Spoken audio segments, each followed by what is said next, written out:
Hi students, in last video we learned about Newton's law, discussion on Newton's law. ஓகேங்களா? So அதனால் இன்னும் நம்ம complete பண்ணலை. So இன்னும் பேலன்ஸ் இருக்குது. So now we continue the discussion on Newton's law. If multiple forces, so அதில் என்னென்ன நம்ம பார்த்தோம் அப்படின்னு பார்த்தீங்க அப்படின்னு சொன்னால் டிஸ்கஷனில் நியூட்டன்ஸ் லாஸ் வந்து வெக்டார் லாஸ்ன்னு பார்த்துருக்கோம். அதனுடைய வெக்டார் ஈக்குவேஷன் வந்து F vector equal to MA வெக்டார்னு பார்த்துருக்கோம். ஸோ அப்போ அதில் பார்த்தீங்கன்னா இது 3 ஸ்கேலார் ஈக்குவேஷன்ஸாக நம்மளால் எழுத முடியும். அது எப்படி அப்படின்னு பார்த்தீங்கன்னா கார்ட்டீசியன் கோஆர்டினேட்ஸ் வச்சு எழுத முடியும். So F X I is equal to F Y J plus F Z K vector K cap is equal to M A X I cap plus M A Y J cap plus M A Z K cap. So அப்படி நம்ம பார்த்துருக்கோம் இல்லையா? ஸோ அதுலேருந்து நம்ம கம்பேர் பண்ணும்போது எஃப்எக்ஸ் இஸ் ஈக்குவல் டு எம்ஏஎக்ஸ்ன்னு பார்ப்போம். அப்போ இந்த ஆக்சலரேஷன் இந்த ஃபோர்ஸை டிபெண்ட் பண்ணி இருக்குது அப்படின்றத சொல்லியிருக்கோம். ஸோ அந்த பர்டிகுலர் டைமிங்கில் இருக்கிற ஃபோர்ஸ் மட்டும்தான் நம்மளுடைய ஆக்சலரேஷனை சேஞ்ச் பண்ண முடியும். அதர்வைஸ் வேறு எந்த ஃபோர்ஸும் முன்னாடியோ பின்னாடியோ இருக்கக்கூடிய எந்த ப்ரீவியஸ் ஹிஸ்ட்ரியில் இருக்கக்கூடிய எந்த ஃபோர்ஸும் அது மேலே ஆக்ட் பண்ண முடியாது. ஓகேங்களா? ஸோ நெக்ஸ்ட் வந்து பார்த்தோம் அப்படின்னு சொன்னால் டைரக்ஷன் ஆஃப் ஃபோர்ஸ் வந்து maybe different from direction of motion. அதுதான் தேர்ட் கேஸில் பார்த்தோம். ஸோ அந்த தேர்ட் கேஸ்லேயே பார்த்தீங்கன்னா ஒரு 4 கேசஸ் பார்த்துருப்போம். Force and motion in same direction ஒன்று, force and motion not in the same direction, and third case பார்த்தீங்கன்னா force and motion in opposite direction. fourth case பார்த்தீங்க அப்படின்னு சொன்னால் zero net force but there is motion. zero net force இருக்கும்போது there is no but there is motion. zero force இருந்தாலுமே motion இருக்குது அப்படின்றது ஒரு 4 கேசஸில் நம்ம பார்த்துருக்கோம். ஓகேங்களா? ரைட். நெக்ஸ்ட் வந்து என்ன பார்க்க போகிறோம் அப்படின்னு சொன்னால் if multiple forces F1, F2, F3 and Fn act on the same body, then the total force F net vector net is equivalent to the vectorial sum of the individual forces. So அப்பதில் இந்த individual forces வந்து இந்த மாதிரி நிறைய forces இருக்கு. இதனுடைய total force என்ன அப்படின்னு நம்ம கண்டுபிடிக்கும் பொழுது F net is equal to என்ன அப்படின்னு சொன்னா F1 vector plus F2 vector plus F3 vector etc. to plus Fn vector. So இதுதான் நம்மளுடைய டோட்டல் மல்டிபிள் வெக்டார்ஸோடைய ஃபோர்ஸஸ். ஓகேங்களா? ஸோ நிறைய ஃபோர்ஸஸ் இருக்குது. What is the total force அப்படின்னு சொல்லி போகுது எல்லா ஃபோர்ஸையும் நம்ம ஆட் பண்ணி கொடுத்தா போதும். அதுவும் வெக்டோரியல் சம் பண்ணி கொடுக்கணும் அப்படி. ஓகேங்களா? ரைட். நெக்ஸ்ட் பார்த்தீங்க அப்படின்னு சொன்னால் Newton second law for this case is அப்படின்னு பார்த்தோம் அப்படின்னா F vector net is equal to MA vector. So in this case the direction of acceleration is in direction of net force. இதில் இந்த acceleration எதை depend பண்ணியிருக்கோம் அப்படின்னா net force எந்த direction இருக்கோ அந்த டைரக்ஷனில் தான் ஆக்சலரேஷன் இருக்குன்னு சொல்லிட்டு பார்க்குறோம். ஓகேங்களா? ஸோ அதுக்கான எக்ஸாம்பிள் பார்த்தீங்கன்னா பவ் அண்ட் ஏரோ எடுத்துப்போம்.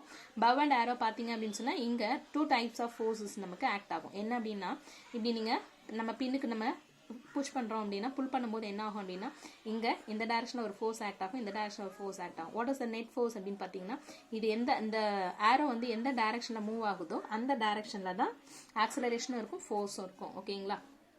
ரைட். இந்த பாருங்க. ஸோ நெட் ஃபோர்ஸ் இந்த டைரக்ஷனில் போகுது. ஸோ இப்போ F1 ஃபோர்ஸும் F2 ஃபோர்ஸும் இது வந்து வெக்டோரியல் அடிஷனுக்காக போட்டு காமிக்கிறது. ஓகேவா? ரைட். அப்போ Newton second law can also be written in the following term, in the following form. Since the acceleration is என்ன அப்படின்னு சொல்லும்போது ஆக்சலரேஷனுக்கு நமக்கு தெரியும் A is equal to d square V by dt square. இதுதான் நம்மளுடைய இது. ஸோ அதாவது rate of change of velocity. So அப்படி இல்லைனா சாரி dv ஆக்சலரேஷன் இப்போ என்னன்னா acceleration A is equal to rate of change of velocity. So dv by dt. அதுலேயே பார்த்தீங்க அப்படின்னா d by dt velocity அப்படிங்கிறது பார்த்தீங்கன்னா rate of change of displacement s அப்படி இல்லைனா r போட்டுக்கலாம். s இல்லைனா r போட்டுக்கலாம். ஓகேங்களா? ஸோ அப்போ என்ன ஆகும் d into so d square r s divided by dt square. So இதுதான் ஆக்சலரேஷனுக்கு எடுத்துக்கிறது. ஸோ அப்போ ஃபோர்ஸ் இருக்கு F is equal to ma. ஏன் ஏக்கு பதிலாக நம்ம என்ன சப்ஸ்டியூட் பண்ண போகிறோம் d square r by dt square. So F is equal to m into d square r vector divided by dt square. ஓகேங்களா? From this expression we can infer that Newton's second law is basically a second order ordinary differential equation, and whenever the second derivatives of position vector is not zero there must be a force acting on the body. அப்போ நம்ம அந்த expression எடுத்துப்போம். F is equal to d square r by dt square into m. ஓகேங்களா? இந்த equation இருந்துட்டு நமக்கு என்ன அப்படின்னு சொன்னால் செகண்ட் ஆர்டர் இது வந்து d ஸ்கொயர் dt ஸ்கொயர் இருக்கு இல்லையா? ஸோ அது வந்து என்ன அப்படின்னா செகண்ட் ஆர்டர் டிஃபரன்ஷியல் ஈக்குவேஷன் அர்த்தம். ஸோ இப்போ இந்த இதில் whenever the second derivative of position vector is not zero எப்போவுமே இது என்ன ஆகாது, இது வந்து 0 ஆகலை அப்படின்னு சொன்னால் there must be a force acting on the body. அதாவது d square r by dt square is not equal to 0. Then F is a net force வந்து என்ன இருக்கு அப்படின்னா ஆக்டிங்காக இருக்கு, is not equal to 0. இதுவும் not equal to 0ன்னு அர்த்தம். ஓகேங்களா, right. If no force act on the body, then Newton's second law m dv by dt is equal to 0. இதில் பார்த்தீங்க அப்படின்னு சொன்னால் m வந்து dv by dt தான் 0 ஆகும். dv by dt வந்து 0 ஆகலாம், மாஸ் வந்து 0 ஆக முடியாது. அப்போ dv by dt தான் 0 ஆகணும் அப்படின்னு சொன்னால் என்ன அர்த்தம்னா v வந்து கான்ஸ்டன்ட் அர்த்தம். v வந்து கான்ஸ்டன்ட், ஏன்னா ஒரு கான்ஸ்டன்ட் வேல்யூவை தான் நம்ம டிஃப்ரென்ஷியேட் பண்ணும்பொழுது என்ன ஆகும் அப்படின்னா 0 ஆகும்.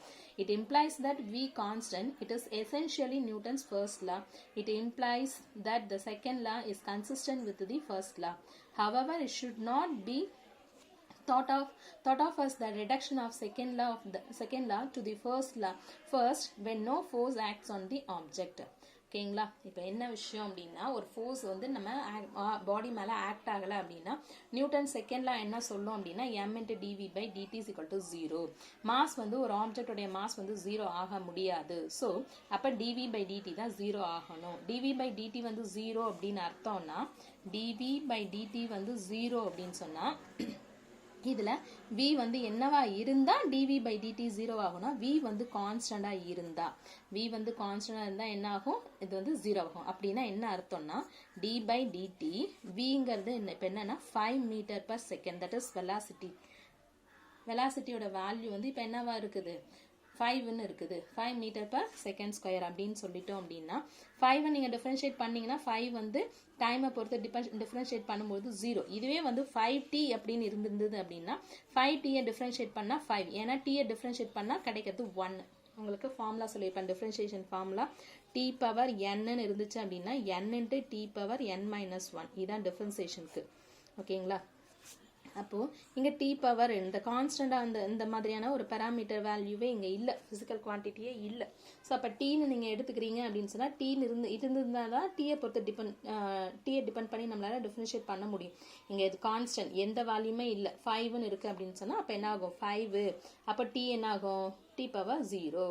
T power 0 means 1. அப்போ நமக்கு அந்த வேல்யூஸ் வந்து 0 ஆகிடும். ஸோ 0 - 1ன்னு வரும். அதனால் அதை நம்ம டிஃப்ரென்ஷியேட் பண்ணும்போது கான்ஸ்டன்ட் வந்து 0ன்னு எடுத்துக்கோம். கான்ஸ்டன்ட் வந்து 0. ஓகேங்களா, ரைட். அப்போ இதுலேருந்து என்ன அர்த்தம், என்ன புரியுது அப்படின்னு சொன்னால் செகண்ட் லா பொறுத்த it implies that second law is consistent with first law.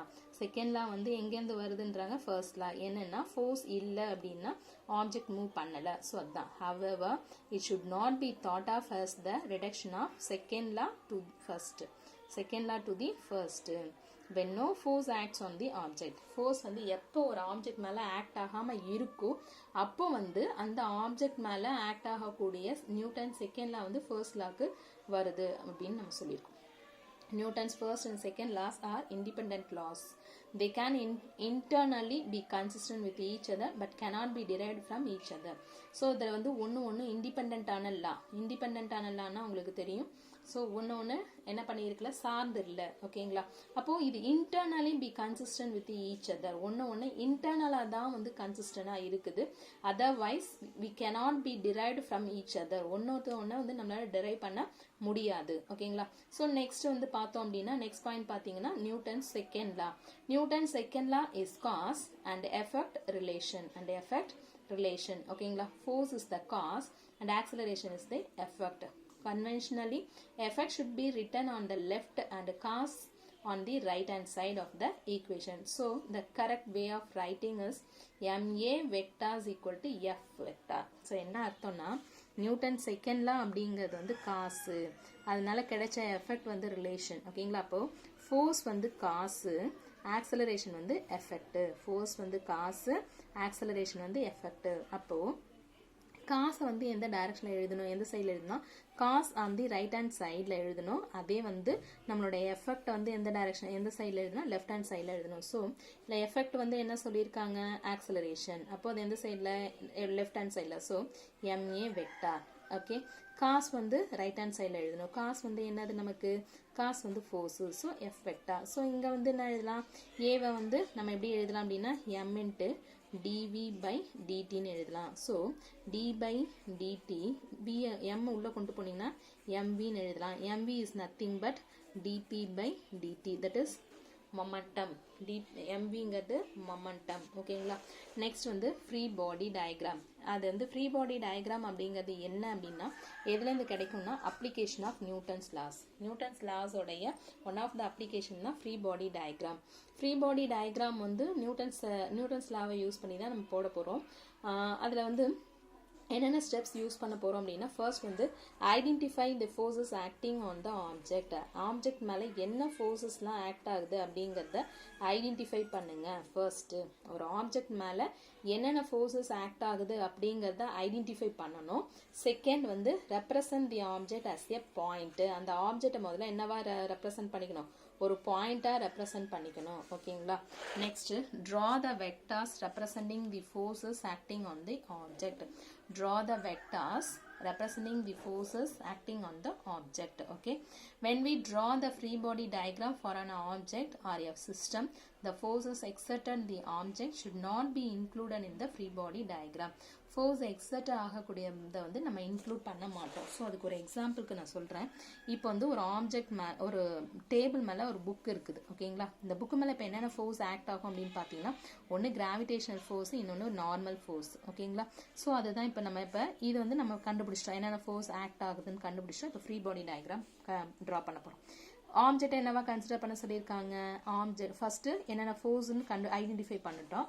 Identify பண்ணதுக்கப்புறம் ஆப்ஜெக்ட் வந்து ஒரு பாயிண்டாக கன்சிடர் பண்ணணும். ஸோ ஒரு பாயிண்டாக கன்சிடர் பண்ணிட்டோம். என்னென்ன ஃபோர்ஸ் ஆக்ட் ஆகுது, கிராவிடேஷனல் ஃபோர்ஸ். அந்த கிராவிடேஷனல் ஃபோர்ஸ் எந்த டைரக்ஷனில் ஒர்க் ஆகும், gravitational force acting in the downward direction. So mg டவுன்வர்டில் போட்டோம் வெக்டார் ஃபார்மெட்டில். நார்மல் ஃபோர்ஸ், இந்த நார்மல் ஃபோர்ஸ் என்ன நடக்கும்னா கிராவிடேஷனல் ஃபோர்ஸை பேலன்ஸ் பண்ணி புக்கை கீழே விழாமல் மேலே பிடிச்சிட்டு இருக்கோம். ஸோ அதனால normal force acting on the upward direction. So இந்த மாதிரி மேலே தூக்கி போட்டாச்சு. ஓகேங்களா.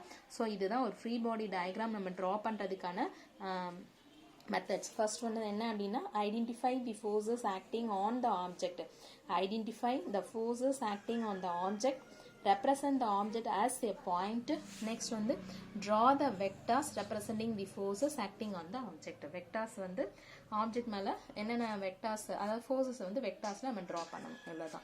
ஸோ இதுதான் நம்ம ஒரு ஃப்ரீ பாடி டயக்ராம் ட்ரா பண்ணுறதுக்கானது. ஓகேங்களா.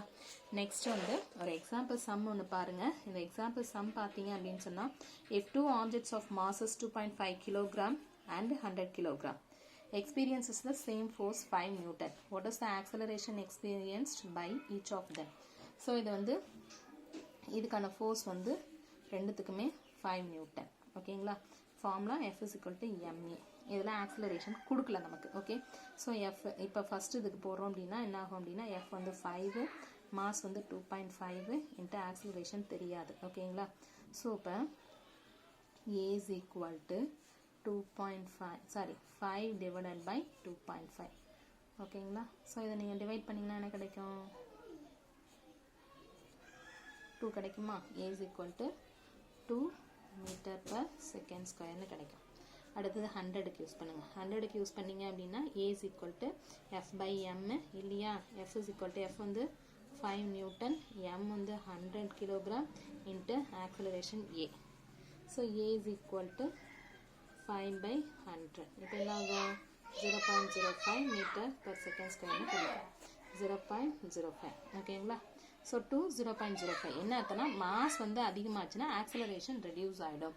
மாஸ் அதிகமாச்சுன்னா ஆக்சிலரேஷன் ரெடியூஸ் ஆகும். ஓகேங்களா. ஸோ இதுதான் நம்ம வந்து இதுலேருந்து தெரிஞ்சுக்கிற விஷயம். ஸோ நெக்ஸ்ட் வந்து பார்த்தீங்கன்னா ஓகே நெக்ஸ்ட் இருக்கிறது எக்ஸாம்பிள் சம்ஸ் இருக்குது. ஸோ அதை நெக்ஸ்ட் கிளாஸஸில் பார்ப்போம். இது வரைக்கும் உங்களுக்கு கொடுத்த ஒர்க்கை கரெக்டாக டெஸ்ட் எழுதி போஸ்ட் பண்ணிவிடுங்க. Thank you students.